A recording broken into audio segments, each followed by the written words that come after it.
Welcome to the Litter Media Spotlight. I'm your host, Mike Smith, and today we're going to be talking with David Burchett. He is the executive director of the Ross County Coalition Against Domestic Violence.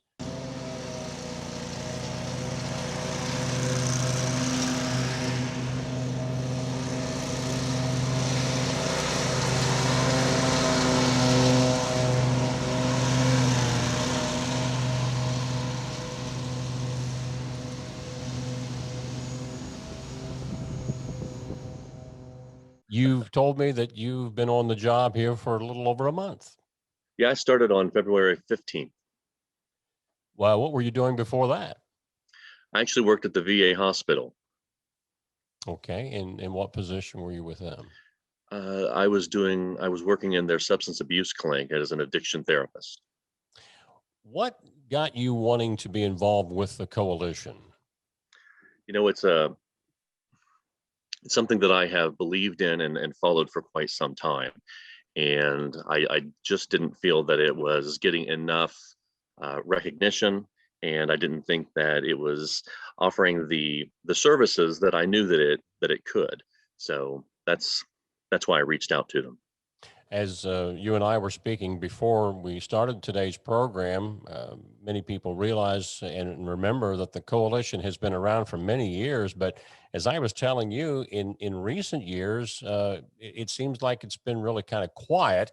Not that the problem is not there, but we just haven't heard much of the coalition. So let's pick up where we are here as at the time of this interview in the spring of 2021 and where you want to take this and what your mission statement is for the community about the coalition. Well, I very much want to reiterate to the community that we are still here and we are still providing quality services. I am trying to kind of broaden those services and offer some more to the community. We still have our shelter. We still have our 24/7 hotline. So if anyone in the community is struggling or suffering, they can always reach out to us. We have case management services. We're going to be offering counseling services soon. So my mission is to kind of be a one-stop shop, if you will, and try and get as many services as we can in kind of one fell swoop. We have clothing, food, shelter, all of these kind of services. So um, nothing but good from here. To remind people in the listening audience or the viewing audience as to what the coalition is about, how does this process work? Do you usually get clients that come to you after they have first called law enforcement, or do you start it off and then go the other way around? There's a myriad of ways that this can go. Most generally, we have people that come to us having suffered some kind of violence, and whether they are coming to us straight from home, whether they're coming to us from court, whether they're coming to us from the jail and the law enforcement complex, they come to us and they explain their situation, and we offer them as many services as we can. Sometimes they need help getting some kind of protection order. Sometimes they need some kind of assistance with the shelter, or they need clothing, they need pots and pans and dishes and food and things like that. So most generally, people come to us and we kind of take it from there. Hmm. And reminding those watching in that the services that you offer, this is all confidential. In fact, if there's a need for a restraining order and you have to help some of these ladies get a place to be away from the abuser, that is all kept quiet and so obvious for obvious reasons. The person who's been the abuser won't know where that person is being kept. That's very, very true. One thing that I do want to point out is that it's not just that we offer services to ladies. We offer service to any kind of domestic violence survivor. So regardless of sex, gender, anything like that, age, we're here to serve. Of course, the victims are not only whether the man or woman involved, but also the children of Yes. many families. How do you take care of those needs? Well, it's interesting with children because while they have a lot of similar physical needs as the rest of us, they they suffer in different ways, emotionally, intellectually, and you know we have to be cognizant of that, and we move forward with that kind of understanding.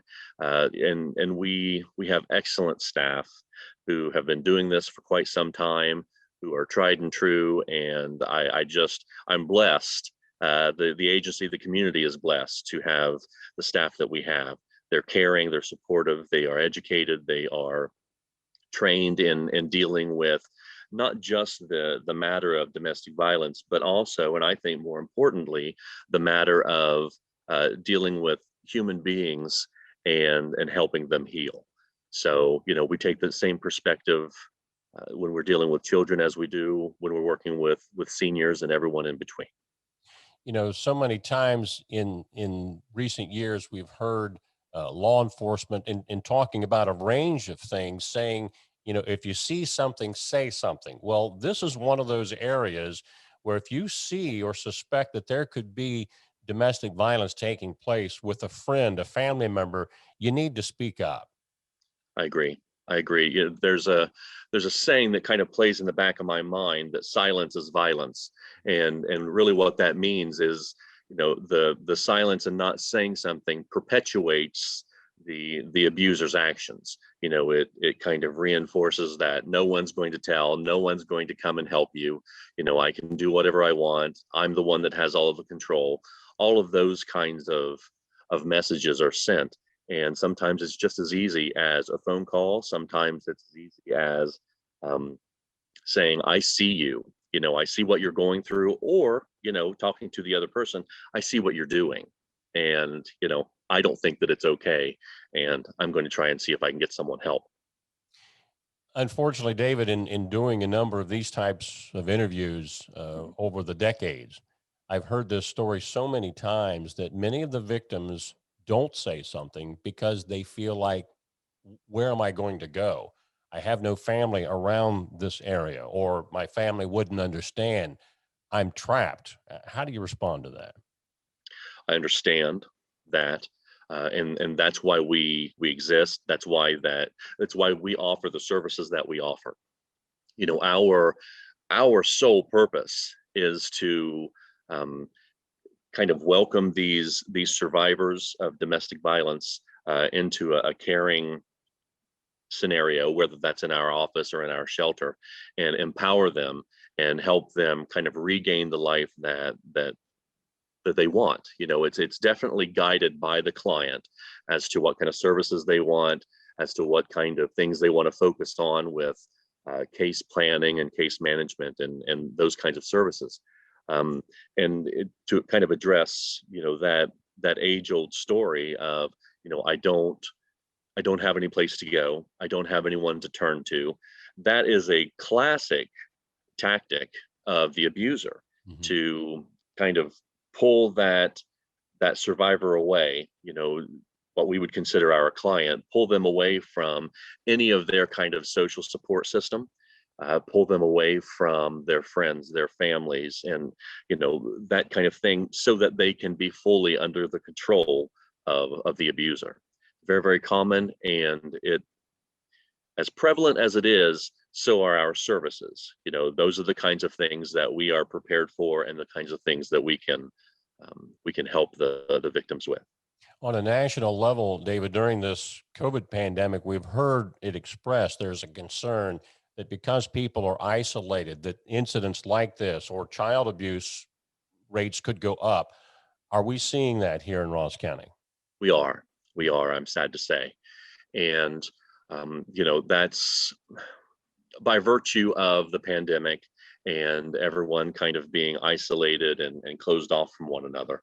I mean, that adds to a lot of different issues, not just domestic violence. There's also mental health issues, a great deal of depression, a great deal of anxiety that, we're seeing those numbers rise as well.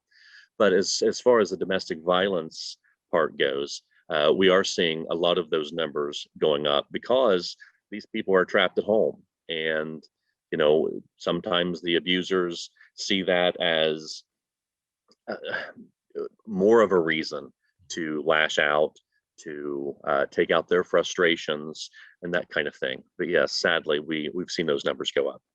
David, in wrapping up, how can the general community speaking, how can they help the Coalition Against Domestic Violence in whatever ways, whether it's donations of clothing items, money, whatever? How can they step up and be a help?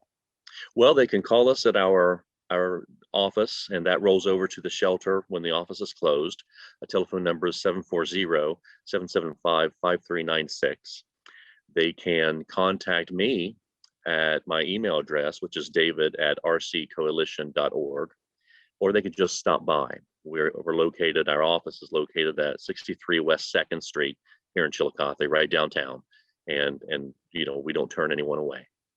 David, we appreciate what you and your staff is doing in our community. I wish this was something that we could put you out of business on, but unfortunately, we've seen this all too long. And while this problem continues, we need organizations like what you're involved in to help those who need help. Thanks so much for what you're doing. Thanks for being with us today. Thank you for having me.